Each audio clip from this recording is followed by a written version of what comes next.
This journalist was essayed by over 200 men right after the camera battery died. Been waiting for. They came here day after day. This is about freedom. Stop! Lara Logan was a well-known journalist for CBS News. On February 11th of 2011, Lara and her CBS crew were in Egypt because at the time the president Hosni Mubarak was resigning. Lara was covering the celebrations in Tahrir Square because a lot of people were celebrating, chanting, and just happy that they had their freedom. As Lara and her crew were filming it all, suddenly the camera battery died, and that's when things started to change. Men started to gather around Lara, and suddenly she was separated from her CBS crew. Next thing she knows, she is being surrounded by 200 to 300 men and is being essayed by flagpoles and sticks for 25 minutes.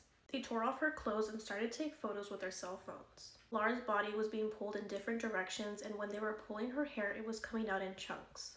She was dragged towards a fence where a group of women were camping. They saw her and were able to pull her out and save her. A group of soldiers saw what was going on, so they started hitting the men with their batons, and luckily Lara survived. Once Lara arrived back to the United States, she was kept in the hospital for 4 days. Since they didn't know the identity of these men because there were so many of them, they weren't able to prosecute any of them. Despite how traumatic this was for Lara, she decided to come forward with her story so that maybe it could help other victims in the same situation. Although the memory will never disappear, she states she is proud for breaking the silence of what some female journalists experience but never talk about.